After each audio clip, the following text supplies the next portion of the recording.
Assalamualaikum warahmatullahi wabarakatuh. Bismillah, alhamdulillah. Asyhadu an la ilaha illallah wahdahu syarika lah. Wa asyhadu anna Muhammadan abduhu wa rasuluhu alladzi la nabiyya ba'dah. Allahumma fasalli wa sallim wa barik ala sayyidina Muhammad ibn Abdullah wa alihi wa sahbihi wa man walaha man tabi'ahum bi ihsan ila yaumil qiyamah, amma ba'du. Takbir. Sallu ala Nabi Muhammad. Jadi saudara yang dirahmati oleh Allah Subhanahu wa taala, insyaallah episode Hamdalah Akbar 19 September kita menghadirkan yaitu teman kita bersama. InsyaAllah terjalin ukhuwah di antara kita. Kalaupun kita tidak bersua setiap waktu, setiap saat, tapi barangkali satu dalam bingkai ukhuwah itu kita dipertemukan, dan dalam bingkai doa kita diabadikan oleh Allah SWT dunia sampai akhirat. Barangkali dalam kesempatan setiap talkshow dan spesial talkshow malam ini pun kita akan menggagas beberapa hal dari sekelumit perjalanan hidup dari Kang Ridwan atau Mang Ridwan, yang tentunya bukan di dalam rangka yaitu mengkorek-korek aib dan cacat, bukan di dalam rangka mengkorek-korek yaitu kekurangan di masa lalu dan sebagainya, tapi di dalam rangka untuk muhasabah bagi yang bersangkutan, muhasabah bagi kita semuanya, serta untuk penguatan juga, untuk maslahat. Insya Allah ada nilai inspirasi yang bisa kita petik dari siapapun, asalkan cara pola pandang kita adalah selalu melihat hal itu dari sisi baiknya. Kalau kita melihat sesuatu dari sisi baiknya, maka di sana kita akan mendapati hikmah yang sangat luar biasa. Nabiullah Isa alaihissalam bersama sahabat-sahabatnya pernah melintasi sungai, pernah sampai di satu sungai. Di satu sungai itu didapati binatang, hewan, apakah serigala atau yang lain, itu mati, sudah jadi bangkai, dan bau busuknya luar biasa. Sahabat-sahabat Rasulullah yang dikenal dengan julukan Al-Hawariyin memberikan respon kepada Nabiullah Isa alaihissalam, ya Nabi Allah, ya Ruh Allah, ada binatang bangkai yang sudah mati jadi bangkai, baunya busuk sekali ya Rasulullah. Tapi kata Nabiullah Isa alaihissalam, Masya Allah, itu gigi serigala yang mati itu putih sekali. Nah sehingga ya Nabi Allah, ya Ruh Allah, loh kenapa ini binatang sebau ini kok Anda nyatakan giginya indah, giginya mempesona? Maka kata Nabiullah Isa alaihissalam, orang itu tergantung ada yang apa yang ada di dalam hatinya. Kalau yang ada di dalam hatinya baik, maka dia akan melihat sisi baik. Tapi kalau yang ada di dalam hatinya adalah buruk, maka dia akan selalu merespon yang dia tangkap, dia lihat adalah sesuatu yang buruk dan yang buruk selalu. Nah barangkali itu sebagai prolog dan pengantar. Dan sebelum juga nanti Ustaz Mukti Ali mengajukan beberapa pertanyaan, kami persilahkan dulu yaitu untuk Mang Ridwan memperkenalkan dulu, menyapa hadirin yang hadir di sini, dan juga memperkenalkan dulu nama dan barangkali tempat tinggal atau plus asal dari mana. Silakan kepada Mang Ridwan. Sallu ala Nabi Muhammad. Bismillah, alhamdulillah, nahmaduhu wa nusalli ala rasulihil karim. Allahumma salli ala sayyidina Muhammad wa ala ali sayyidina Muhammad. Alhamdulillah, Puji syukur kepada Allah Subhanahu wa taala. Terus lagi dan lagi sampai diri kita tiada lagi. Puji syukur kepada Allah Subhanahu wa taala yang telah meletakkan bahwa kebahagiaan, kesuksesan hanya dalam amal agama sempurna. Dan puji syukur kepada Allah yang telah menancapkan ke dalam hati kita semua satu kekuatan yang luar biasa, yaitu kekuatan cinta. Cinta kepada Allah dan cinta kepada baginda Rasulullah SAW. Maka atas perkara ini Bapak hadirin jamaah yang dimuliakan Allah Subhanahu wa taala, bagaimana kita sebaik-baik syukur, sesungguh-sungguhnya syukur kepada Allah telah diberi taufik dan hidayah oleh Allah Subhanahu wa taala, yang pada kenyataannya tidak seluruh manusia Allah berikan taufik dan hidayah. Maka atas perkara ini sama-sama kita duduk di sini bersyukur kepada Allah, dan semakin tertanam di dalam hati kita mahabbah, kecintaan kepada Allah dan kecintaan kepada baginda Rasulullah Sallallahu Alaihi Wasallam. Kemudian yang kedua, bersyukur kepada Allah dijadikan umat baginda Nabi Muhammad Sallallahu Alaihi Wasallam yang dijadikan oleh Allah Subhanahu Wa Taala suri tauladan, khataman nabiin, sayyidul anbiya, yang diharamkan surga dimasuki oleh nabi-nabi terdahulu sebelum baginda Nabi Muhammad Sallallahu Alaihi Wasallam. Begitu juga umatnya diharamkan oleh Allah Subhanahu wa taala surga untuk umat-umat terdahulu sebelum umatnya baginda Nabi Muhammad sallallahu alaihi wasallam. Inilah kita harus bersyukur sesungguh-sungguhnya kepada Allah Subhanahu wa taala dijadikan umatnya baginda Nabi Muhammad sallallahu alaihi wasallam yang di dalam kehidupan beliau diberkahi oleh Allah Subhanahu wa taala, dimuliakan oleh Allah Subhanahu wa taala, dibimbing oleh wahyu dari Allah Subhanahu wa taala. Setiap ucapan beliau, setiap gerak-gerik beliau, jangankan amal yang besar dalam diri beliau, dalam dakwahnya, di dalam ta'alim wa ta'alumnya, zikir ibadah dan khidmatnya, baru di dalam namanya saja Allah Subhanahu wa taala berikan keberkahan-keberkahan. Barang siapa bersolawat kepadaku, kata Nabi, 1 kali, Allah Subhanahu wa taala berikan 10 rahmat. Barang siapa bersolawat kepadaku 10 kali, Allah berikan 100 rahmat. Dan barang siapa bersolawat kepadaku 100 kali, Allah Subhanahu wa taala akan berikan 1000 rahmat. Dan barang siapa bersolawat kepadaku, kata Nabi, 1000 kali dalam satu malam, Allah Subhanahu wa taala akan mudahkan segala urusannya. Bahkan dalam mafhum yang lain akan diberikan syafaat di hari kiamat oleh baginda Nabi sallallahu alaihi wasallam. Kemudian Abah Guru Sekumpul pernah mengatakan dalam bukunya, jika di dalam satu rumah ada diberi nama satu orang laki-laki Muhammad atau Ahmad, maka rumah tersebut tidak akan pernah sepi daripada keberkahan.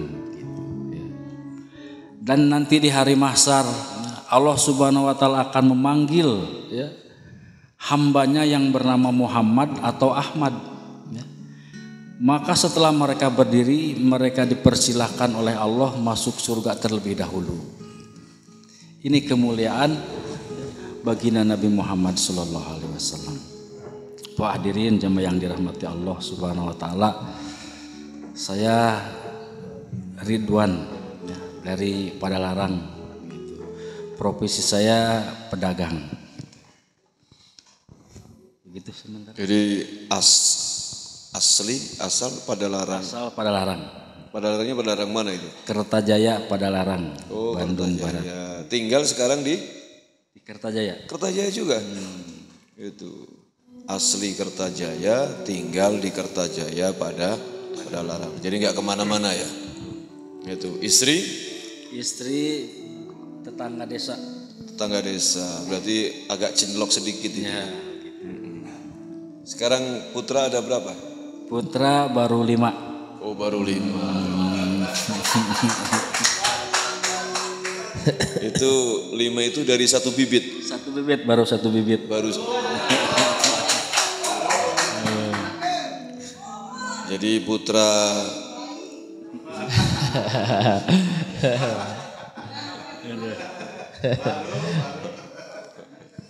Oke. Ya silakan Ustadz Mukti dulu. Agak gini biar kedenger gitu. Ya, apa ya Kang Ridwan, terima kasih sudah hadir di BPK untuk mengisi acara kita.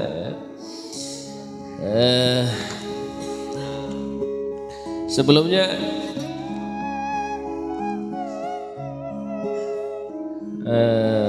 berapa bersaudara sih Kang Ridwan? 3 bersaudara. 3 bersaudara. Anak berapa? Saya anak pertama. Anak pertama ya. Alhamdulillah anak pertama. Kemudian ingin saya tanyakan itu, ini perjalanan hidup yang akan diangkat mungkin oleh Kang Ridwan itu, kira-kira apa sih yang harus atau yang bisa kita ambil pelajaran dari itu?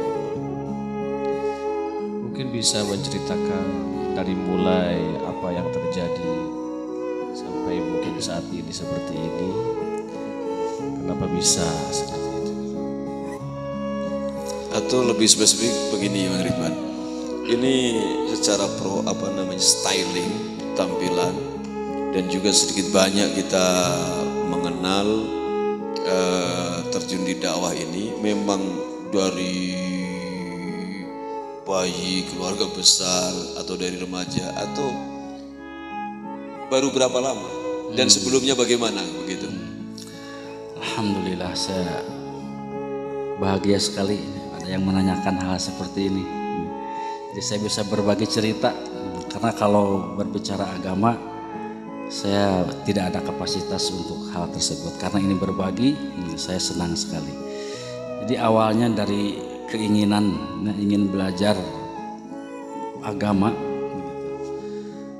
pernah mendatangkan ustadz ke rumah untuk mengajari saya mengaji. Karena usia 15 sampai 27 tahun belum bisa baca Quran dulu gitu. Sengaja didatangkan ya, beberapa ustadz, namun masih sulit menghafal gitu. Sampai di tempat kerja dulu ya, saya di bagian farmasi, ada teman mengajak belajar mengaji gitu ya, ayo kita belajar mengaji. Jadi pada saat itu tidak tahu tentang jamaah itu. Yang ada di dalam benak saya itu belajar mengaji. Ini target saya ingin bisa mengaji gitu. Maka setelah diajak ya, di masjid menghidupkan amal Masjid Nabawi, ada dakwah, talim, zikir, ibadah, khidmat. Setelah menjanjikan mau belajar ngaji, kapan kata saya mau belajar ngaji gitu. Saya sudah bawa Iqra dulu, Iqra 1 ya. Kata amirnya atau pemimpinnya, udah nggak usah pakai Iqra katanya, ikuti saya aja katanya. Dia itu kelihatannya bercanda, ikuti saya kata dia. Ba Jabar, ba kata saya. Pak Jabar, Pak. Sin JR, si Ya Jabar, ya baca sekaligus katanya. Saya baca, Bapak si ya. Dia itu ketawa, tapi bagi saya ini sungguh-sungguh. Maka pada saat itu Allah Subhanahu wa taala berikan hidayah kepada saya, mulut saya bisa baca Yasin. Bisa baca Quran. Sampai beberapa saat mulut saya tidak bisa berhenti, terus bisa baca Quran. Saya bahagia sampai berlinang air mata, sampai hampir mau selesai itu surat Yasin. Alhamdulillah sampai sekarang bisa baca Quran, alhamdulillah. Padahal waktu itu Iqra saja belum bisa. baru bisa Bapak Sia itu tadi ya. Ya. Tapi langsung Masya Allah ada semacam apa ya, barangkali yes, hal apapun lah, minimal barangkali maunah yang Allah berikan sehingga bisa norolong kalau orang Sunda, bisa baca Yasin sampai hampir selesai. Itu tahun berapa itu? Pertama ikut tuh ada yang ngajak tahun 2003 atau 2004 saya lupa. 2003, 2004 berarti 20 tahun ke belakang. Ya insya Allah. 20 tahun ke belakang itu umur berapa? 27 tahun kalau nggak salah. Oh 27 tahun itu tadi. Iya. Sudah nikah itu? Sudah punya anak. Udah laku waktu itu. Alhamdulillah. Kalau sebelum 27 tahunnya emang hiruk pikuknya apa, hiruk pikuk kehidupannya? Ya terbawa suasana di sekolah, kan? Kemudian di pergaulan di kampung halaman, dididik sama orang tua, ya, disuruh ngaji nggak pernah datang. Gitu. Kalau dari rumah tetap berangkat tempat ngaji. Gitu. Mabal. Baru menyesal setelah dewasa. Nah, kalau lihat adik-adik tercinta ini luar biasa, masih usia muda sudah belajar agama gitu. Saya suka ngiri nanti kalau ditanyakan umur saya antara 15 tahun sampai 27 tahun, bukunya hitam semua.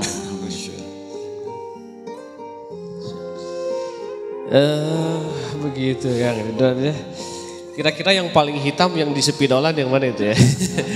Kisah yang seperti apa barangkali ini sampai ke derajat mana kalau bisa disebutkan itu? Hidup yang apa ya kalau bisa disebut pernah kelam itu apakah memang sampai ke level seperti apa kayak gitu? Ya terutama durhaka kepada orang tua, ya sering berbohong, bohong itu hari-hari, kemudian hampir semua teman dibohongi, kemudian menyakiti keluarga, tetangga dan teman-teman. Oh seperti itu. Tapi sudah minta maaf sekarang. Sudah sebagian. Sebagian. Ya mudah-mudahan sebagian lagi dimaafkan sama yang belum ya. Insya Allah, insya Allah. Enggak, maksudnya bohong itu memang bohong dalam Uniko Pak. Banyak sekali. Usaha nipu kolot. Karena kebiasaan kita kalau bicara ada bohong, jadi keenakan kalau bicara itu. Sudah menjadi biasa, walaupun kelihatannya bercanda. Jadi kalau suruh ngaji, orang tua berarti bukan tidak mengarahkan untuk belajar agama ya. Betul. Orang tua mengarahkan, tapi kitanya saja yang bandel ya. Ya betul. Tapi nyolong sendal mah enggak di musola itu. Pernah.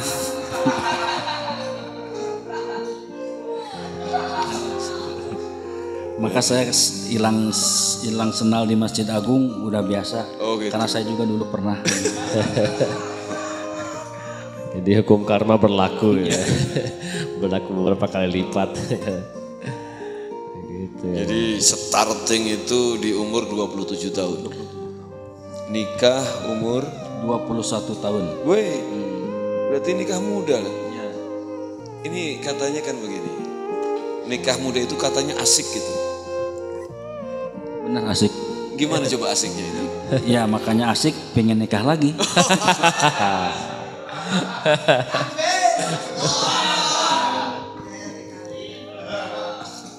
Ya, kan kalau mau nikah lagi itu kan nikah tua, gitu. Kita nggak tanyain itu. Yang kita tanyain nikah muda itu katanya asik, karena banyak anjuran dan juga bahkan di dunia tren bahkan di kalangan tertentu itu untuk maju bergerak nikah muda. Karena nikah muda itu katanya konon katanya asik gitu. Kalau menurut versi Mang Ridwan, letak keasikannya itu di mana gitu? Oh sama juga asik. Iya. Jadi setelah menikah itu hidup kita masing-masing. Ya, dia di rumah orang tuanya, saya di rumah orang tua saya selama 2 tahun. Itulah yang biar saya asik. Tar dulu. Setelah nikah, masing-masing. Kita di rumah orang tua kita, istri di rumah orang tuanya. Berarti 2 tahun. Kok bisa begitu? Ya, menurut saya itu asik. Ini enggak, maksudnya itu kenapa kok bisa enggak bersatu di satu rumah, kok bisa? Bukan yang nggak sayang, nggak cinta, tapi pada saat itu kami sama-sama sepakat memilih masing-masing dulu gitu. Karena istri saya bungsu, jadi orang tuanya menginginkan anaknya tinggal bersama orang tuanya. Begitu juga saya masih betah tinggal sama orang tua saya, jadi sepakat pakai MOU masing-masing aja dulu. Gitu. Disetujui orang tua juga gitu ya. Oke, gak apa-apa. Kalau 2 tahun istilahnya bisa ngapain nikah? Kan setiap minggu ketemu. Oh gitu.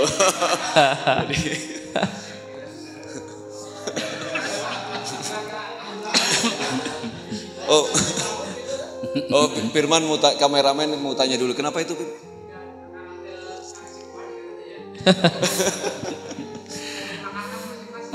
Punya pekerjaan masing-masing, punya penghasilan masing-masing. Terus kalau ketemu seminggu sekali bisa jalan-jalan dari hari Sabtu sampai hari Ahad.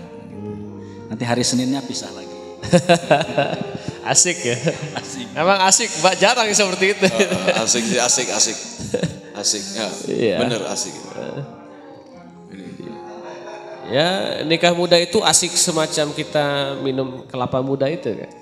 Kelapa muda itu kan paling asik gitu kan daripada kelapa tua itu. Emang Ustadz Mukti nikah muda juga? Muda, Pak. Umur berapa itu? 25 tahun. 25 tahun. Ya, muda. 25 tahun itu berarti standar Rasulullah ya? Standar. Rasulullah 25 tahun nikahnya. Gitu. Pak Win nikah usia berapa Pak Win? Sama Rasulullah. Nikah sama Rasulullah? Oh nikah sama Rasulullah. Itu ketika nikah umur 21 sampai 2 tahun dengan jadi istilahnya kalau boleh menggunakan istilah akhirnya terjadilah pacaran halal ya. Ya benar, pacaran halal. Ya itu indah asiknya ya. Itu selama 2 tahun itu punya anak akhirnya. Punya. Setelah nikah berapa tahun? Saat nikah bulan April 97 punya anak. 98 punya anak bulan April 99, jadi 1 tahun kemudian baru punya anak 1. Bisaan.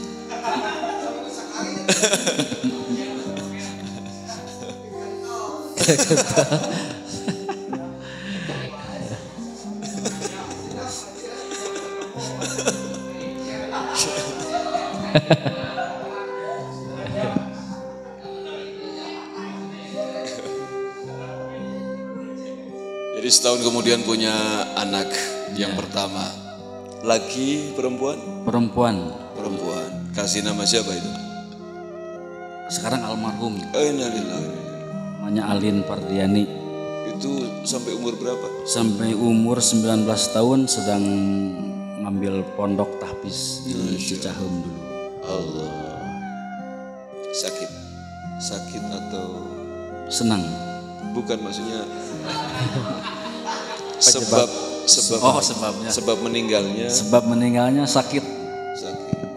Sakit apa itu? Kata dokter mah bronkitis katanya. Bronkitis. Berarti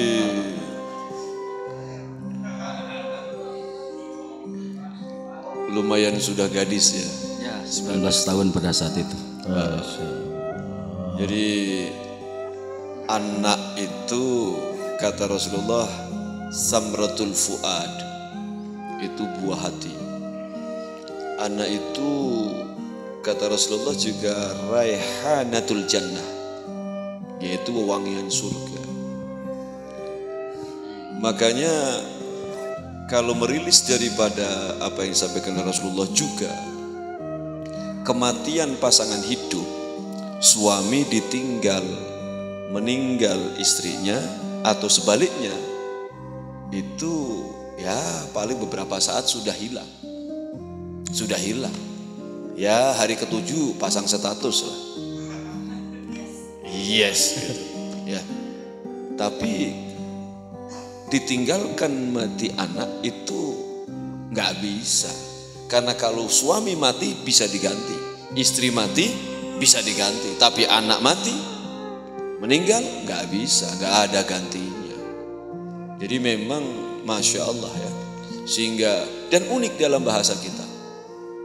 Kalau ada suami mati, suaminya meninggal, maka istri yang ditinggalkan itu ada sebutannya, disebutnya janda. Kalau ada suami, istrinya meninggal, ini suami ditinggal wafat, istrinya ada sebutannya, yaitu duda. Tapi kalau kita orang tua ditinggal meninggal anaknya, nggak ada sebutannya. Disebut duda bukan, disebut janda juga enggak.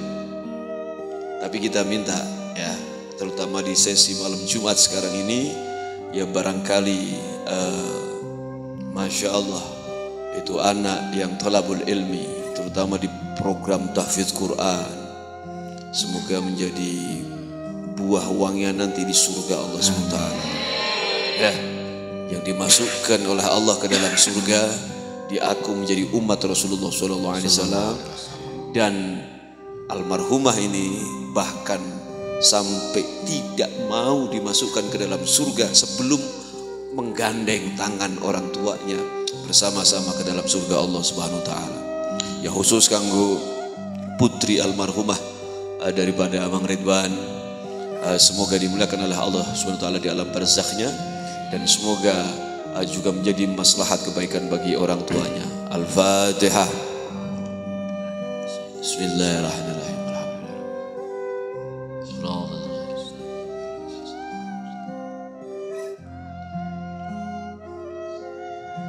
98 nikah. 99 punya anak pertama. Anak kedua bedanya 4 tahun. 4 tahun lumayan. Dari kedua sampai ke sekarang yang 6 bedanya. Tadi katanya 5. Kok sekarang jadi 6? Oh, meninggal 1. Sebenarnya jumlah semuanya 6. Oke. Jadi dari yang kedua sampai yang ke-6 itu bedanya 2 tahun. Oh, per 2 tahun, Ya, per 2 tahun, per 2 tahun. Itu. Berarti lumayan ini ya. Berarti melahirkan, rehat sebentar. Ya, Deres lah. Pesan itu nggak ada yang pesan juga, tetap produksi itu. Oh gitu ya. Kan biasanya kan kalau di kalangan pelaku bisnis kan produksi itu disesuaikan dengan pangsa pasar ya. Ya. Kalau ada pesanan rame baru produksi rame. Kalau ini enggak ya? Enggak. Produksi tetap terus. Alhamdulillah. Takbir. Ya Ustaz Mukti. Yang Ridwan jualan apa sekarang di pasar Bardalang atau di mana? Jualan kadang-kadang ke warung-warung. Warung-warung. Ya jualan bikin es itu, es dari susu tuh. Es yogurt. Masih ya, kirim-kirim tiap warung gitu ya. Itu dari dulu emang jualan itu saja? Ya. Udah berapa lama itu jualan itu? Berhenti kadang lanjut, berhenti lagi gitu, karena kan ada jeda waktu kapan kita mesti keluar ya, bersama istri juga, jadi lanjut berhenti ya, istilahnya mulainya 2008 ya. 2008. Gak pernah ngalih profesi yang lain? Belum Ya. belum. Jadi kalau satu profesi saja ditekuni itu tetap masih bisa hidup gitu ya, walaupun dagang es doang gitu. Sehingga ya kita pun harus istiqomah lah ya.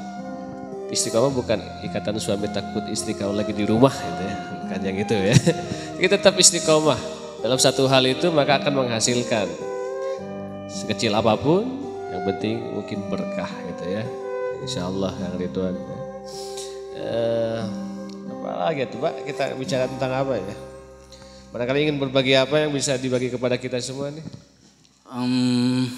Jadi intinya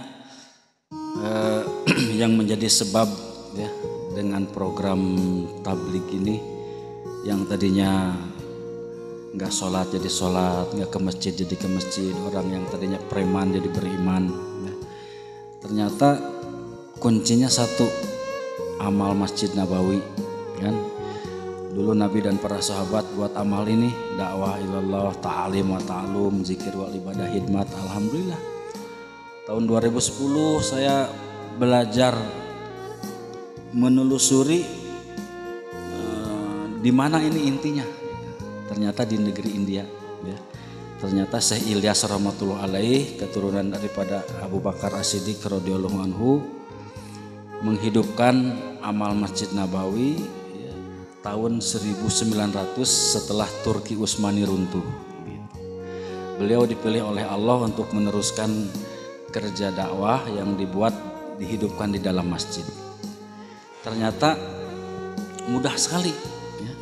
Di sana ada satu kampung ya, Kampung Mewat namanya, menduplikasi daripada amal Masjid Nabawi. Itu belum ada listrik dulu ya. Tidak ada teknologi gitu. Sehingga anak-anaknya usia 9 tahun, 10 tahun itu hafal Quran. Saya kira cuman hafal satu surat, ternyata hampir semua khatam Quran. Saya nanya, kok bisa begini? Caranya gimana ini? Ternyata mereka di rumah-rumah mereka itu tidak ada televisi, apalagi handphone ya. Jadi hari-hari ibunya mengaji, hari-hari ibunya taklim. Maka sejak di dalam kandungan ini anak sudah sering dengar huruf-huruf Al-Quran ya. Makanya ketika umur 9 tahun, 10 tahun mereka tuh hafal lebih dari satu surat di dalam Al-Quran. Ini yang luar biasa. Dan di pondok sini sudah nampak ya, amal Masjid Nabawi, ada dakwah ilallah, ta'lim wa ta'alum, zikir ibadah, dan itu semuanya ringan, semuanya mudah bisa dikerjakan. Dan saya berharap nanti dari pondok ini ya, hidup suasana agama, kemudian bisa menyebarkan hidayah ke seluruh alam. Amin. Amin. Mungkin teman-teman kurang begitu klik barangkali. Gini. Jadi kita Mang Ridwan ini yang tadi disampaikan. Jadi sebenarnya dia itu niatan mau ngaji itu dan akhirnya terjun ke bidang dakwah katakanlah itu kena prank gitu dalam tanda kutip. Karena niatnya mau ngaji Iqra. Malah dibawa tabligh atau khuruj. Ya, sehingga walhasil jadilah dia kesasar itu. Jadilah terjebak. Jadilah Mang Ridwan ini masuk menjadi penggerak tabligh atau yang disebut dengan jamaah khuruj. Jadi kita banyak memberikan sebutan yang berbeda-beda. Ada yang menyebut jamaah tabligh, ada yang menyebut jamaah masjid, ada yang menyebut jamaah khuruj, ada yang menyebut jaulah. Gitu. Nah ini barangkali begini. Kalau kita berbicara di Syekh Nawawi Al-Bantani dulu, paling tidak kita banyak mendengar, paling tidak ada 3 daripada anak didik daripada Syekh Nawawi Al-Bantani ya. 3 anak didik daripada Syekh Nawawi Al-Bantani atau santri Syekh Nawawi ini dipoles oleh Syekh Nawawi dan menjadi orang besar semuanya, tapi bidang dakwahnya beda-beda. Muncullah yaitu Ahmad Darwis yang pertama, yang pada akhirnya pulang ke tanah air, yaitu mengganti namanya menjadi Ahmad Dahlan, mendirikan pergerakan yang relatif modern. Gerakan itu berarti tahun 1912, yaitu yang bernama Muhammadiyah. Kemudian daripada satu angkatan dengan Ahmad Darwis ini muncul sosok yang bernama Muhammad Hashim dari keturunan yang bernama Asy'ari, sehingga disebutnya Hashim Asy'ari. Sekarang banyak kita menyebut yaitu dengan sebutan Hadratus Syekh. Jadi konon kalau sebutan Hadratus Syekh itu adalah sebutan bagi ulama yang memang hafal kutubus sittah. Jadi 6 kitab hadis. 6 kitab hadis itu adalah Sahih Bukhari, Sahih Muslim, Sunan Abu Dawud, Sunan Tirmidzi, Sunan Nasai, dan Sunan Ibni Majah. Ini hafal itu. Itu Hadratus Syekh Hashim Asy'ari bergerak setelah pulang ke tanah air, yaitu 1926 tanggal 31 Januari membuat satu jam'iyah. Jam'iyah ini yang bernama Nahdlatul Ulama.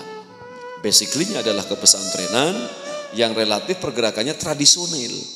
Itu pergerakan yang di dakwah yang dipilih secara styling oleh anak didik Syekh Nawawi yang bernama Yahya Hasyim Asy'ari. Nah, muncul yang ketiga yang sebenarnya kita bagi kalangan kita barangkali tidak begitu familiar gitu, tapi sebenarnya familiar untuk akademisi barangkali ya, yaitu muncul namanya Syekh Ilyas. Ya, Syekh Ilyas yang basicnya itu tadi Pakistan atau India yang pada akhirnya memilih pola dakwah yaitu dengan masjid ke masjid. Ya, yang pada akhirnya salah satunya adalah Mang Ridwan ini yang disebut dengan jamaah tabligh gitu. Nah, itu tadi. Berarti karena terjebak itu tadi, karena prank itu tadi, tapi prank dan jebakannya itu jebakan yang pada akhirnya mendapatkan taufik daripada Allah SWT ya. Alhamdulillah kejebak ya. Alhamdulillah kena prank gitu. Jadi alhamdulillah sudah, berarti dari tahun berapa tadi teh? 2008. Ya sampai sekarang 2024. Berarti 16 tahun sudah bergerak, sudah berpakaian seperti ini. Oke, sekarang kita lebih mengkerucut bahas soal quote and quote sepak terjang daripada jamaah tabligh yang dilakoni oleh Mang Ridwan. Itu dari ajakan pertama itu tadi yang katakan oleh Amir itu langsung direspon positif, ya yes atau mikir dulu itu kira-kira? Langsung, karena ajakannya tadi yang awal tuh belajar ngaji gitu. Karena saya pada saat itu pengen sekali belajar ngaji. Ayo katanya kita sama-sama belajar ngaji, ayo gitu. Langsung ikut. Jadi ini shop 3 hari ya. Ini shop 3 hari itu kita berbicara yang ada sensitif sedikit ini, yaitu abang loncat dulu lah. Istri juga gabung di Masturat. Ya, alhamdulillah. Jadi Masturat itu kalau perempuannya disebut dengan Masturat, ya gerak atau kiatannya Masturat ya. Itu memang berbarengan atau ada karena kita ajak? Dulu waktu pertama saya pulang 3 hari, istri itu aneh. Emang apa aja katanya ikut 3 hari teh kok aja dirayakan sholat katanya gitu. Ya saya ceritain gitu-gitu aja, nggak ngerti dulu mah apa, yang penting ikut program aja di masjid kata saya gitu. Nah dia kata begini, ada nggak program buat ibu-ibunya? Kata saya nggak tahu, saya juga baru ikut. Nantilah saya tanya sama teman-teman yang sudah lama. Pas ditanya ada program buat istrinya. Maka sebulan berikutnya barulah istri ikut program Masturat. Oh, sebulan setelahnya. Ya. Oh, ini berarti bukan atau tidak. Kadang kan pastinya ketidaksinkronan itu muncul biasanya ya. Perlu perjuangannya itu bahkan bisa sampai tahunan gitu. Tapi ini memang langsung klik sih istri ya. Dari awal justru yang mengajukan, yang menanyakan justru dari istrinya. Ya, bukan kita yang mendakwahinya. Ya. Mungkin karena melihat reformasinya ya. Nah, itu dia. Yang lahir. Kok sekarang jadi sholat wae gitu ya. Bahkan dulu pada asar juga sholat Pak. Oh, Masya Allah, saking rajinnya ini. Allah bener hebat. Pada asar, pada subuh suka sholat gitu. Wallah bener. Awal-awal pas ngejos itu. Bawaannya tuh pengen sholat terus. Iya gitu. Benar. Soleh teh.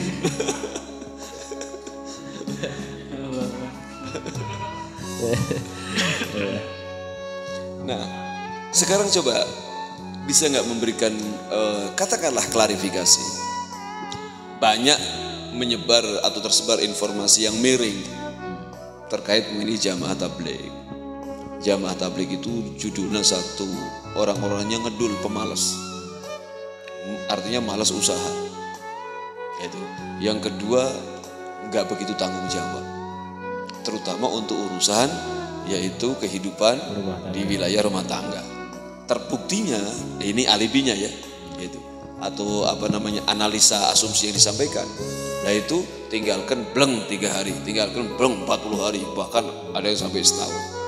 Ini klarifikasinya bagaimana itu dengan katakanlah nada-nada miring seperti itu. Kalau ada yang betul terjadi seperti itu betul kurang tanggung jawab daripada diri pribadi. Karena di dalam program ini belum boleh berangkat kalau tidak memenuhi syarat. Gitu. Dan syarat mau berangkat 3 hari harus simpan bekal sekian, 40 hari sekian, apalagi 1 tahun. Dan kita ada program ini taprikul mal. Jadi membagi 3 bagian harta. Kalau hari ini dapat 100.000 bagi 3 buat keluarga, kemudian buat usaha, dan satu lagi buat urusan agama. 30 kan jadi 90%. Yang 10% itu hak orang lain. Jadi 10% itu untuk orang tua, guru ngaji, ya, ahli keluarga, kemudian fakir miskin dan anak yatim alokasinya. Nah, jadi kalau program ini dijalankan, saya yakin tidak akan ada terjadi perselisihan, tidak akan terjadi nada miring di masyarakat. Gitu. Kalaupun ada itu ya sebagian oknum saja. Oh, jadi nada miring itu dibenarkan, tapi itu oknum. Ya. Tapi secara pakem mah mestinya tidak seperti itu.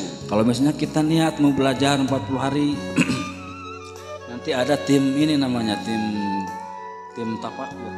Ya, ditanya berapa kamu punya uang buat keluar, berapa kamu punya uang buat ditinggal di rumah. Kalau tidak memenuhi syarat nggak boleh.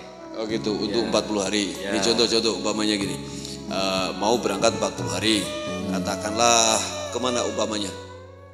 Sulawesi. Ke Sulawesi. Itu yang diwajibkan oleh tim tafakut itu untuk modal pemberangkatan, pembiayaan pemberangkatan mesti mengantongi berapa kita? 2.500.000. 2.500.000. Itu sudah berikut PP. Ya.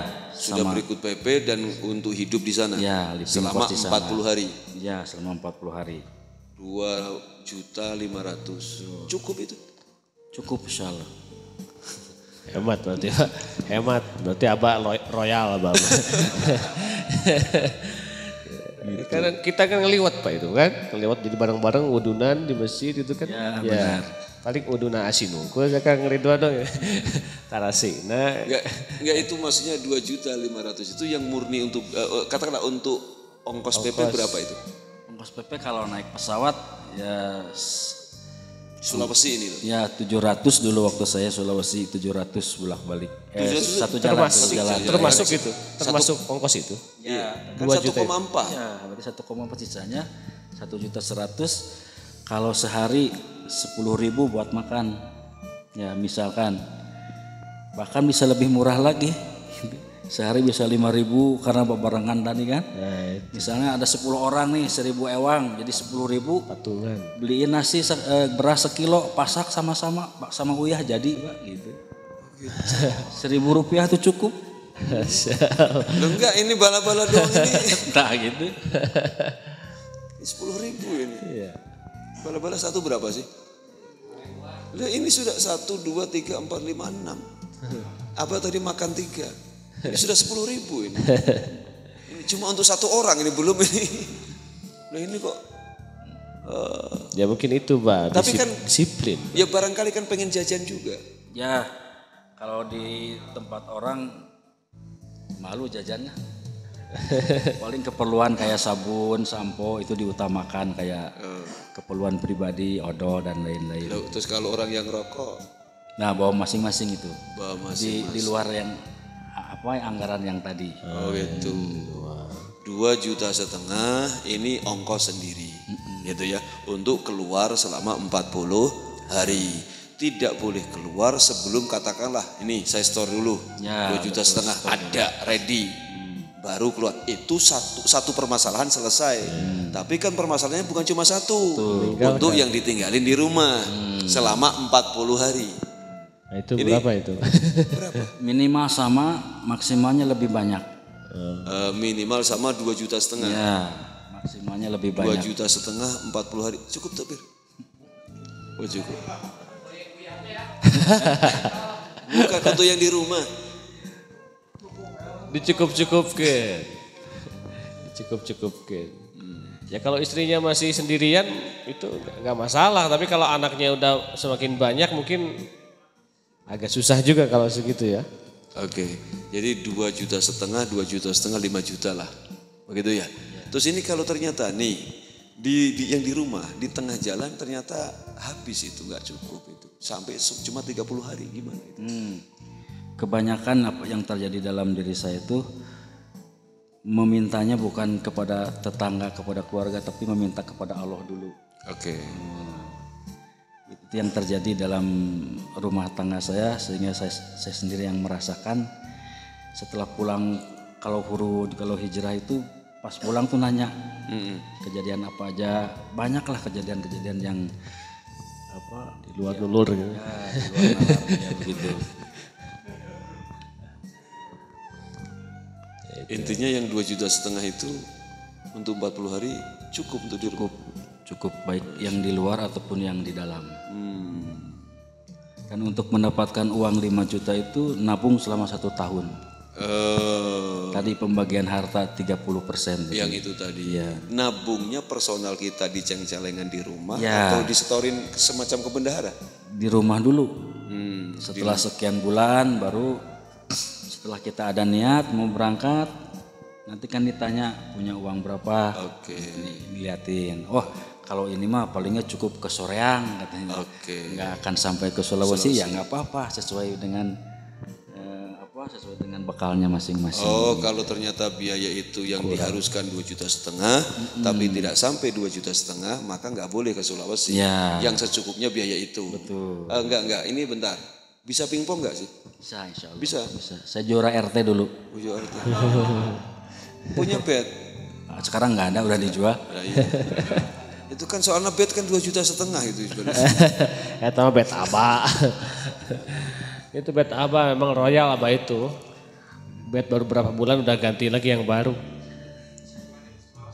Bisa itu. Beda jeung bet nepawin. Rajet, awet rajet. Kang Ridwan, itu perjalanan yang paling jauh Hurujin sampai ke mana itu? Selama ini? Paling jauh ke India. India pernah ya? Ya. Itu tahun berapa ke India? Pertama 2010, yang kedua 2019. Dua kali ya? 2 kali. Itu ke India ongkos berapa ini gitu kan? Murah, cuman 10 juta. 10 juta. Tar. Ini sebentar. Ini sekarang ini juga mesti diklarifikasi. Itu. Jadi nada miring lagi itu. Ya. Nada miring itu ngapain itu jamaah khuruj gak jelas gitu. Hajinya saja ke India. Pakistan.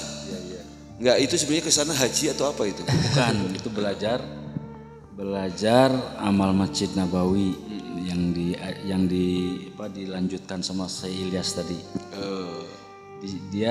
Beliau menghidupkan satu kampung namanya Kampung Mewat. Tadi itu yang saya ceritakan, jadi anak-anak SD, anak-anak 9 tahun tuh udah pada hafal-hafal Quran. Ternyata metode itulah yang diajarkan Syekh Ilyas ya, kepada orang-orang Mewat, orang India, mengcopy paste dari apa yang Nabi ajarkan kepada para sahabat. Kan dulu anak-anak sahabat pondok pesantrennya di rumah-rumah. Gitu.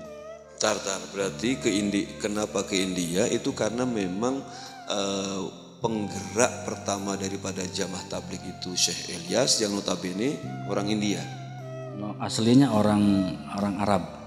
Tapi tinggal atau domisili di India. Sehingga kita ke sana. Ya. Itu karena banyak pergerakan atau sisa dakwah di Syekh Ilyas itu adanya di India. Betul. Begitu. Jadi begitu ya. Itu di India itu berapa lama itu? Tergantung ongkos tadi. Ada yang 40 hari, ada yang 4 bulan, ada yang 10 hari, tergantung cutinya masing-masing. Kalau yang 40 hari? Yang 40 hari ongkosnya sama. 10 juta? 10 juta. Tar, 10 juta. 40 hari 10 juta. Emang pesawat dari sini ke India berapa tuh? Pesawat dulu 1,5 juta saya. Satu jalan? itu jalan. Berarti PP 3 juta. Ya.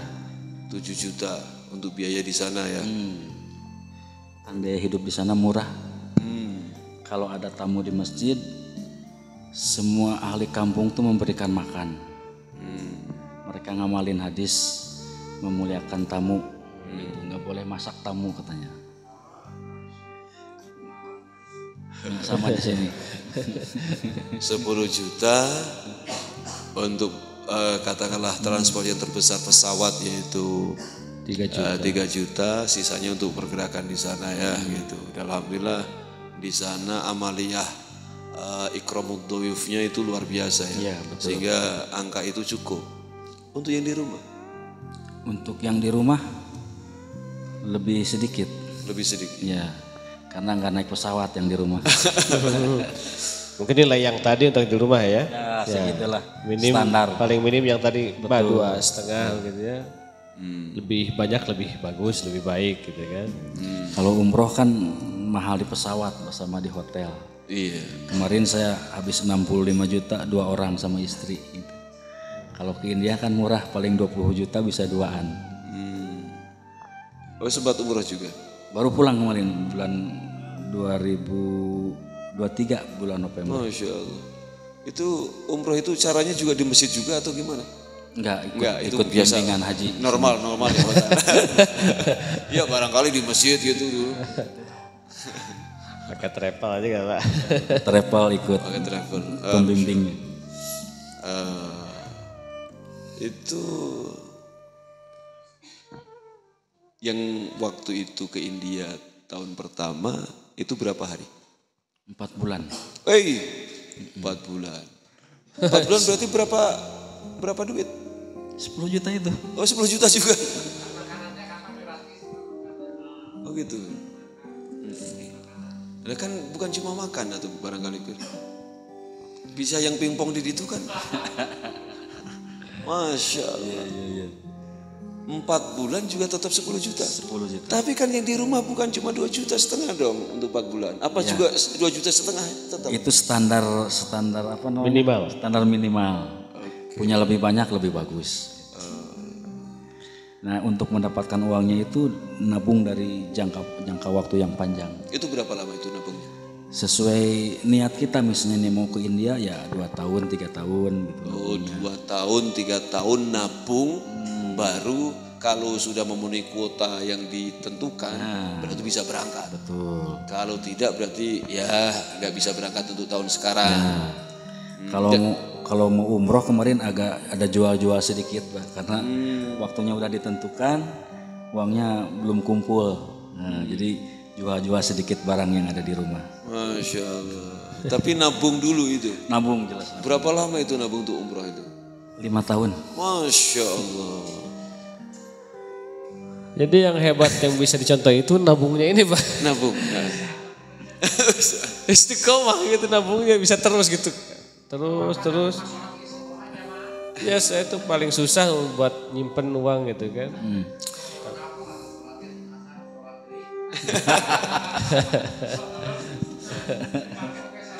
Jadi yang membuat kita susah itu sebetulnya gaya hidup. Kalau keperluan hidup itu murah. Kan kita perlu makan ya. Makan sama garam kan sama juga makan gitu. Ya. Kalau kita mau gaya hidup, pengennya nasi padang kan. Pengennya makanan yang enak, yang mahal. Jadi berkurang. Padahal sama-sama makan. Sama-sama wareg gitu. Nah, sama-sama wareg juga. Enggak, kita sepakat bahwa kita mesti yang kita lakukan adalah memenuhi keperluan atau kebutuhan hidup, bukan memenuhi yaitu gaya. Tapi kan juga artinya bukan makan sama garam dong. Lo kalau makan sama garam seminggu meren mencret orang itu. Kalau ke penyakit nanti yang tinggi garam itu apa? Kondom. Kalau kondom mah kurang yodium. Darah tinggi meren. Peribahasanya kayak gitu. Oh, peribahasa ya sederhana lah. Ya, gitu ya sederhana. Nah, itu yang saya pelajari di dalam jemaah ini, hidup sederhana. Nih sekarang nih, kebetulan kan Bang Ridwan istrinya sinkron. masturat gitu. Ini kalau teman-teman yang hadir di sini yang menyertai Mang Ridwan, ada yang nggak istrinya yang tidak masturat? Ada juga. Ini yang sekarang ini ada. Oh yang sini? Nggak ada, semua pernah. Pernah. Sekarang pertanyaannya begini, kalau untuk yang isinya masturat nggak ada masalah dong, karena tahu, ya kan, memang mesti seperti ini medan juang yang dilalui, ya kan. Tapi kalau isinya yang tidak masturat, bagaimana cara menyelesaikan? Kan mohon maaf ini, yang tadi itu disampaikan, fokus daripada katakanlah pelaku jamaah tabligh ini kan dakwah katakanlah, ya hidup ya sekadar memenuhi keperluan lah atau kebutuhan itu ya, bukan gaya hidup gitu kan. Tapi kalau istrinya katakanlah bukan masturat, tidak bisa dibingkai, itu bisa memberikan pengertian ke istrinya gimana? Antara masturat dan tidak masturat itu sebetulnya sama saja. Cuman kalau yang belum masturat itu belum pernah merasakan perjuangan di jalan Allah seperti apa. Tapi kalau yang memahami, yang belum masturat tapi memahami, no problem sebenarnya. Iya kalau yang paham. Ini kalau yang nggak paham ini. Kalau yang ini contoh begini, ini istri belum masturat dan dia itu ya mau paham gimana, orang TikTokan wae. Goyang TikTok. Ini gitu. Satu problema juga di dalam rumah tangga. Betul, makanya pertanyaannya itu, bagaimana cara memberikan pengertian kepada tipe istri yang seperti itu bagi jamaah tabligh? Cukup dihidupkan taklim di dalam rumah. Suruh baca taklim, dengerin taklim. Nanti lama-lama hatinya akan luluh juga. Oke, sekarang selama itu proses berlangsung kan kita harus memproses diri kita untuk nisab 3 hari, untuk 40 hari kemana, 40 hari kemana, atau bahkan itu bagaimana kalau pas ini diproses seperti itu kita gelar taklim rumahan, tapi kita mesti berangkat 40 hari. Bagaimana cara mensinkronisasikan pemahaman itu loh? Memberikan pengertiannya itu bagaimana? Pada istri. Ya kalau begini, oke silakan berangkat 40 hari gitu, tapi saya nggak mau 2,5 juta, maunya 5 juta, harus tinggalin. Harus ditunaikan itu. Ditunaikan dulu. Istri mintanya segini. Kata tim Tapakut, oh itu istri kamu harus cukup segitu. Kalau kamu nggak ada nggak bisa berangkat. Ada tim Tapakut dulu atau namanya tim sensus lah. Oke. Makanya ditanya punya berapa, dibawa berapa, disimpan berapa. Nah, nanti kalau yang disimpan ditanya, ibu benar uangnya segini? Kata si ibu, enggak bohong. Kata si ibu nanti, oh bapak jangan berangkat, nggak bisa berangkat. Kan standarnya umpamanya di mata kita atau di mata pelaku jamaah tabligh ini 40 hari 2,5 juta untuk yang di rumah cukup. Tapi karena istri yang memang belum sinkron nuntutnya 5 juta. Ini bagaimana? Gak boleh berangkat suaminya. Tetap gak boleh berangkat. Boleh. Harus memenuhi itu harus dulu. Harus memenuhi syarat dulu. Jadi mestinya tidak benar dong kalau istilahnya apa ya bahasanya, jamaah khuruj itu menelantarkan anak istrinya. Iya. Gak benar lah. Coba kasih pernyataan yang tegas soal kalau itu. Kita punya anak kambing nggak dikasih makan dosa kan? Apalagi anak manusia gitu. Jadi tadi ada tahapan-tahapan, misalnya Bapak niat 40 hari, belum pernah 3 hari, belum boleh. Kalau 3 hari itu mudah bagi siapa saja, seluruh umat Islam layak. Kenapa? Karena bekalnya tidak terlalu banyak, bekal yang dibawa juga tidak terlalu banyak, cuman 30.000. Nah, 3 hari itu 30.000. 30.000.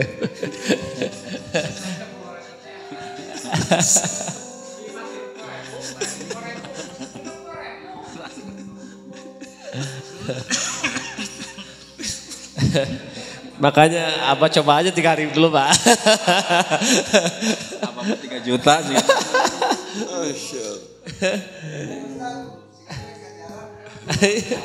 Ya biar penasaran, Abah kan masih bingung gitu. Kok bisa cukup? Nah nanti biar jawabannya itu paten pasti gitu. Berarti harus merasakan dulu Pak ya. Betul. Ayo Pak, coba Pak. Enggak. Kalau secara stylingnya berbeda ya, tidak terformalkan, maka Abah juga pelaku tabligh. Tapi stylingnya beda atau tidak jamaah tabligh seperti ini. Ya karena Abah sampai ke sini ya ini karena tablik ya. Maksud tablik itu ya itu Baca. jadi istilahnya berangkat dari rumah pun memang cuma la haula itu modalnya ya. Jadi tapi ya cuma kan perbedaannya gitu, tidak ada dibebani kebutuhan hidup di rumah karena memang waktu itu belum nikah kan. Waktu zaman masih jadi santri. Oke, dari Abah sebelum Abah lempar ke floor, ke forum, coba itu. Muncul juga nada miring gitu. Apaan itu jamaah khuruj itu? Kok masjid orang lain gitu dikejar-kejar gitu. Masjid sorangan gimana dong gitu. Ya. Enggak usah pusingin masjid yang di sana. Masjid sendiri makmurkan. Ini bagaimana kalau ada nada miring itu menjawabnya? Biasanya itu yang bicara begitu yang belum tahu. Karena kami ada program silaturahim harian 2,5 jam meluangkan waktu untuk masjid, buat amal masjid, ada dakwah, taklim, baca Quran, zikir dan lain-lain. Kemudian ada jumpa saudara muslim walaupun satu rumah setiap hari. Nah, itu target minimal di kampung kami. Jadi itu prosesnya sangat lama. Dengan kita silaturahim ya pakai baju sunnah, orang-orang tuh akan paham lama-lama ini ngajak sholat walaupun kita nggak ngomong ngajak sholat. Bahkan jadi jadwal sholat ya. Kalau kita lewat sebelum duhur ya, ke rumah orang tersebut, bapaknya sok bilang jang buru kacai cenah sakedeung di lohor. Nah bapak apa ti mana sakedeung di lohor eta Mang Ridwan geus ngaliwat.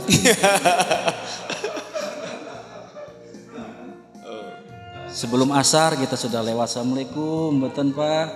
Jang buru kacai, sakedeung di asar. Tahu dari mana Pak? Eta Mang Ridwan ngaliwat. Jadi nggak perlu lihat jam ya? Gak perlu. Lihat jam Mang Ridwan geus punten. Oh gitu. 10 menit. Ada program silaturahim harian 1 hari 1 rumah minimal. Terus minimalnya kalau ada bawa hadiah, kalau enggak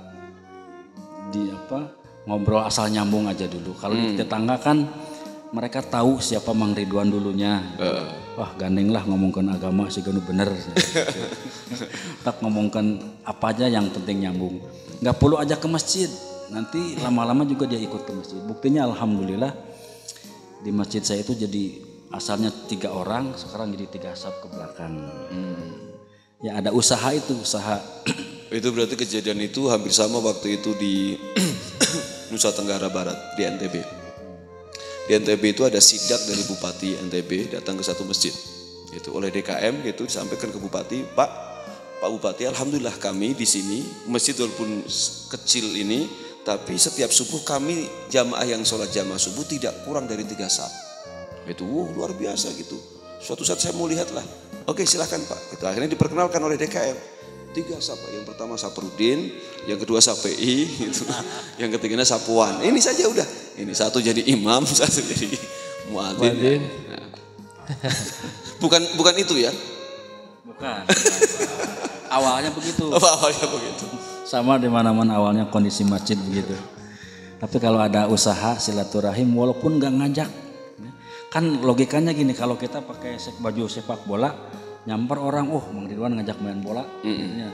Kalau kita pakai bawa bat pingpong, Mang Ridwan ngajak pingpong. Kalau kita pakai baju gini nggak ngajak pun udah tahu ngajak ke masjidnya. Gitu. Nah itu untuk Mang Ridwan gitu. Tapi untuk Abah kadang orang nggak jelas gitu. Ya kan Abah ngajak pingpong kia, ngajak ngaji juga kia gitu. Oke, intermezzo. Silakan ini forum teman-teman kalau mau ada pertanyaan yang sampaikan. Ayo. Ada yang mau bertanya silakan. Ya.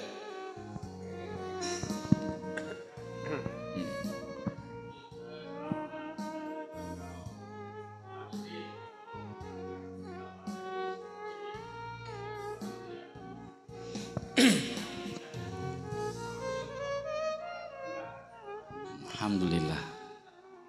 Pertanyaan yang baik. Jadi ikut amalan Masjid Nabawi. Di Masjid Nabawi dulu ada dakwah.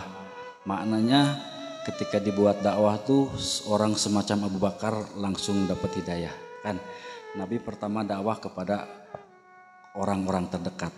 Kepada sobatnya, sohibnya itu Abu Bakar As-Siddiq. Abu Bakar As-Siddiq orang yang langsung menerima Islam. Adanya dakwah. Kemudian ketika dibuat taklim wa ta'alum, ya, orang-orang seperti sahabat Umar bin Khattab masuk Islam. Kan Umar bin Khattab masuk Islam tuh adanya dibuat taklim di dalam rumah. Adiknya sedang taklim, Fatimah binti Khattab. Umar masuk, dan pada saat itu dia tendang pintu rumah adiknya. Maka adiknya sedang taklim, pada saat itu satu suhuf, ya, Al-Quran tentang surat Toha. Disitulah Umar bin Khattab radhiyallahu anhu dapat hidayah atau masuk Islam. Kemudian ketika ada ibadah, ada zikir di dalam masjid, dulu Hindun itu pernah bersumpah bahwa saya, walaupun onta saya masuk Islam, katanya, saya tidak akan pernah masuk Islam. Nah, pada hari itu Nabi dan para sahabat mendapatkan peperangan. Hindun ini berpikiran, wah pasti Muhammad dan sahabatnya sedang pesta di masjid karena sudah dapat peperangan. Ketika malam-malam lewat di Masjid Nabawi, yang ada tuh sahabat lagi ibadah. Ada yang lagi sujud, ruku, ada yang lagi nangis. Kata Hindun, benar katanya, Muhammad bukan orang yang cinta dunia, katanya. Maka besok paginya dia masuk Islam. Genjelenglah tanah jazirah Arab itu. Wah Hindun, bukankah kamu sudah bersumpah tidak akan masuk Islam? Tapi kenapa sekarang kamu masuk Islam? Bahkan walaupun ontak kamu masuk Islam, kamu tidak akan pernah masuk Islam. Betul katanya, saya mah tidak pernah masuk Islam. Justru Islamlah yang masuk ke dalam hati saya. Karena melihat ibadahnya Nabi dan para sahabat di dalam masjid. Yang terakhir amalan hidmatnya melayani umat. Bilal bin Rabah radhiyallahu anhu dihidmat oleh Nabi sallallahu alaihi wasallam. Lagi muter gandum, dibantu sama Nabi. Padahal Bilal bin Rabah ini justru mencaci Nabi, gitu ya. Mau apa kamu kesini? Saya hanya bantu kamu. Kamu siapa? Saya Muhammad. Justru orang yang dicacinya itu adalah orang yang menolongnya sehingga masuk Islam. Ada ibu-ibu pulang di kebunnya bawa suluh dipanggul. Maka kata Nabi, Bu biar saya yang bawakan. Dibawain sama Nabi sallallahu alaihi wasallam sampai ke depan rumah. Kata si ibu, anak muda terima kasih, katanya sudah bantu saya ini pingin balas budi tapi tidak punya apa-apa. Tapi saya punya informasi yang bagus untuk kamu, anak muda. Di kampung kita ini ada seorang pemuda pembawa agama sesat katanya. Namanya Muhammad katanya. Kalau kamu ketemu dia jangan mau katanya. Ya, kamu siapa namanya? Saya Muhammad. Akhirnya dia masuk Islam. Gitu. Jadi 4 amal masjid ketika keluar diamalkan. 4 jam dakwah. 4 jam taklim, 4 jam zikir ibadah, 4 jam hidmat, itu aja terus di dalam masjid. Waktunya dakwah ya dakwah, waktunya taklim. Jadi 4 kali 4 16 jam, sisanya berarti 8 jam. Tidur di siang hari 2 jam, tidur di malam hari 6 jam. Jadi tidurnya dijatah. Berarti tidur 8 jam ya. Berarti gitu Pak Abin ya. Jadi kalau tadi pertanyaan Pak Abin, apa yang dilakukan ketika 3 hari kah atau 40 hari kah? Maka kegiatannya tidak keluar dari 4, tambah 1 istirahat 5. Ya, dakwah, taklim atau kajian, terus zikir dan ibadah, dan yang keempat adalah khidmah atau servis ya, pelayanan umat.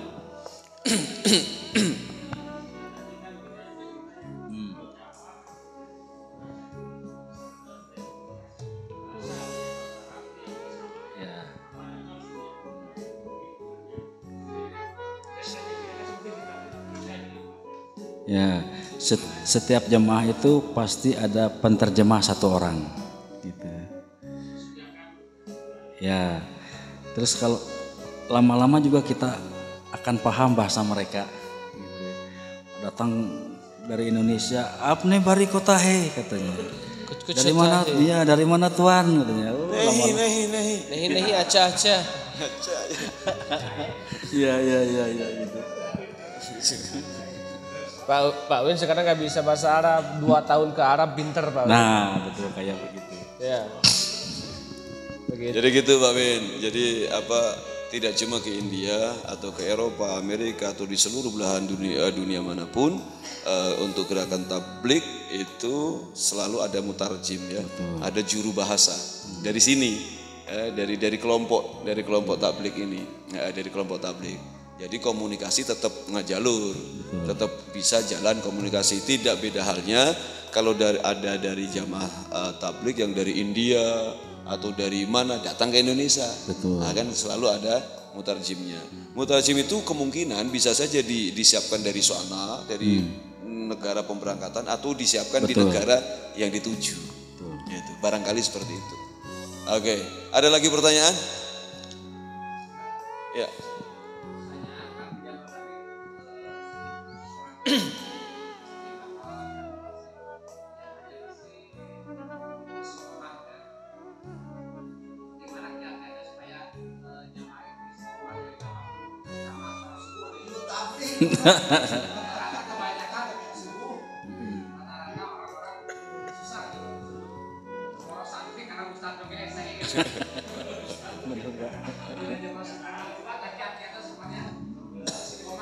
Maksudnya kasih abi ya. Iya. Alhamdulillah. Luar biasa ini. Ya tadi intinya latihan. Latihan di kerem di masjid. Jadi dengar azan itu seperti sesuatu yang luar biasa. Kalau dulu sebelum belajar dilatihnya kayak Persib kan latihan terus gitu. Walaupun latihan masih kadang kalah, kadang menang. Apalagi kalau enggak latihan gitu. Jadi kami pun sama latihan memposisikan diri di masjid karena kegiatannya sebelum azan itu sudah kondisi siap untuk sholat. Jadi sebelum waktu sholat tuh sebelum azan tuh bahkan sudah membaca Quran dulu, sudah taklim dulu. Karena hakikatnya kalau sholat itu seperti kipas angin. Jadi kipas angin ketika dimatikan itu nggak langsung berhenti, ada efeknya dulu. Nah kita juga kalau lagi jualan, lagi kesibukan, pas adzan langsung ke masjid. Di otak kita itu ada putaran tadi, putaran hitungan kalkulator dan lain-lain. Gitu. Jadi dilatih sebelum azan sudah di masjid, ya supaya itu tadi.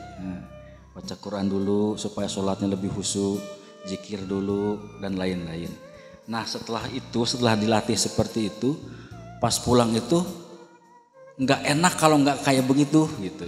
Ada perasaan seperti itu, bahkan gelisah menunggu waktu adzan. Gitu. Duh jam seberapa? Ya salilah kene adzan teh gitu. Begitu. Terima kasih. Oke, Masya Allah. Sekarang gini Om. Pastinya kan setiap langkah atau bahkan dakwah katakanlah itu pasti ada rintangannya gitu. Yang di berbagai daerah atau datang ke masjid mana bahkan sampai ke Indah atau ke kota mana itu yang dirasa ada tantangan itu luar biasa itu apa dan di mana itu?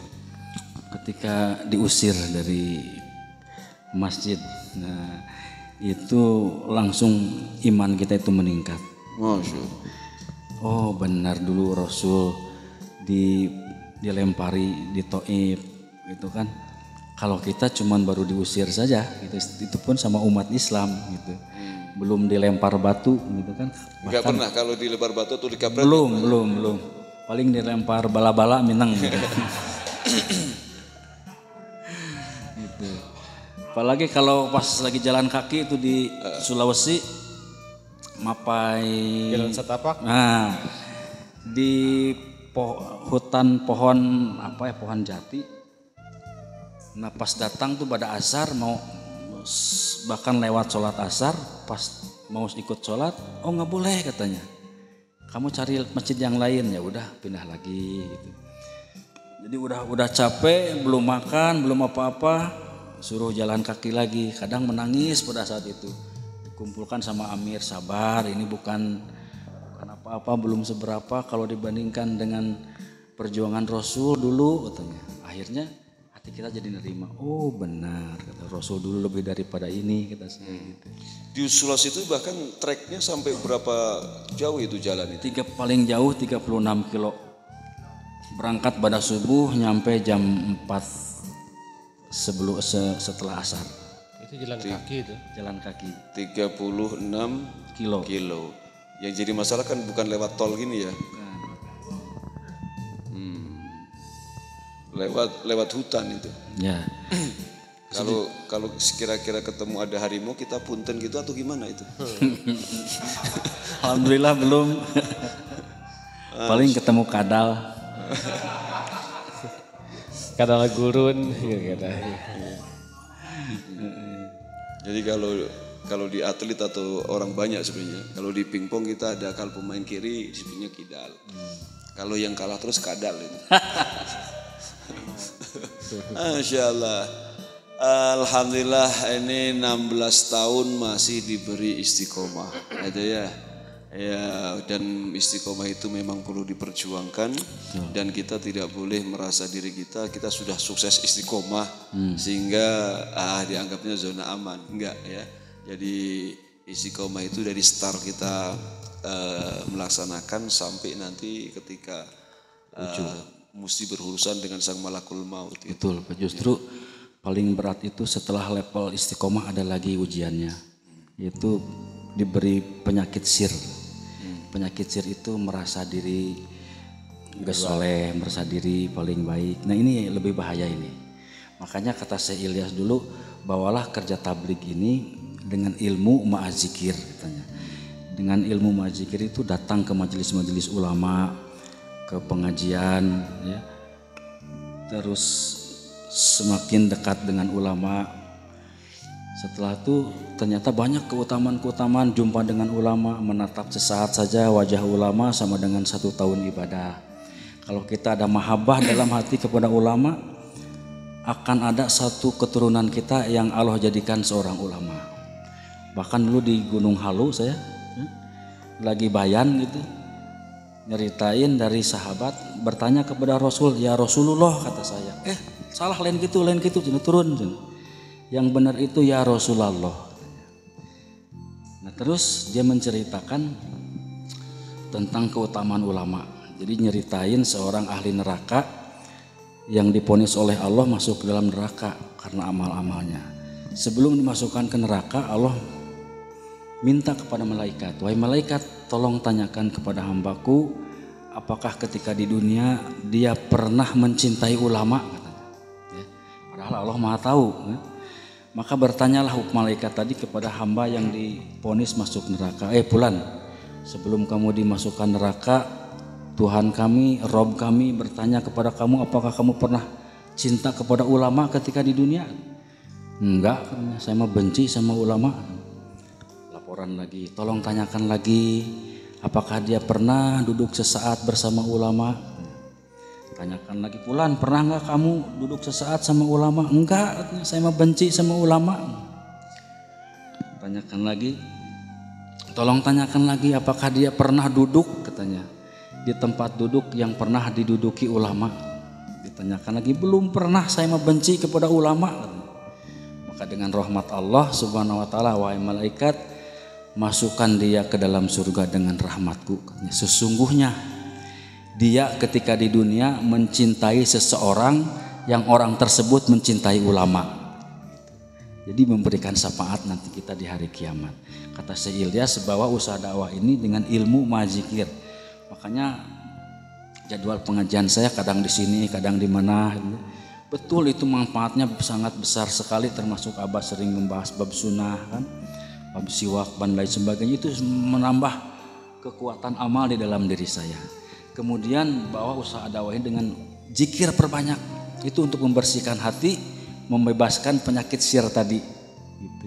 Merasa ujub, merasa paling baik, merasa paling ganteng dan lain sebagainya dengan zikir. Bahkan pernah saya datang ke ulama waro di Tasik, di Ajengan Ipik, disuruh belajar riyadoh selama 40 hari. Nah ternyata baru sadar bahwa lisan, otak sama hati itu nggak bisa sinkron selama 40 hari itu. Oh benar, ternyata saya ini lalai gitu. Nah ini Bapak hadirin, alhamdulillah saya bersyukur kepada Allah Subhanahu wa taala bisa bertemu dengan Bapak-bapak yang mana nanti akan memberikan semangat kepada saya gitu. Amin. Masya Allah, alhamdulillah. Barangkali begini.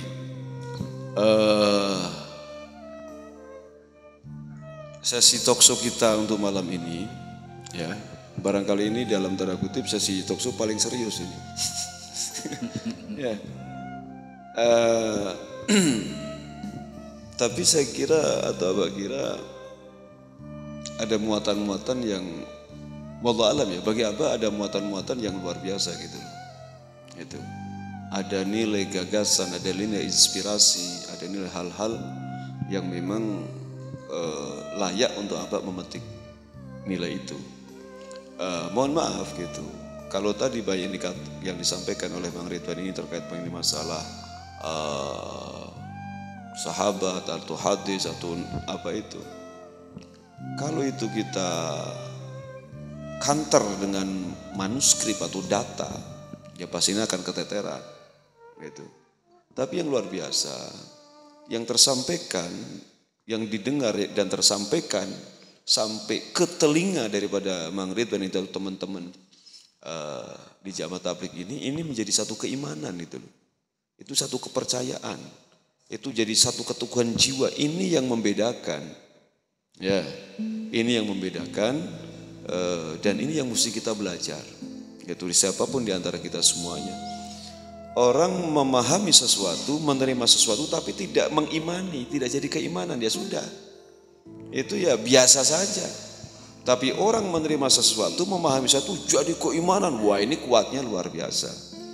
Barangkali itu yang bisa Abah simpulkan gitu dari banyak penuturan yang disampaikan oleh Bang Ridwan itu tadi. Oke Bang Ridwan, kalau dari forum ini nggak ada pertanyaan, kita akan closing statement ya. Ada yang mau ditanyakan lagi atau tidak?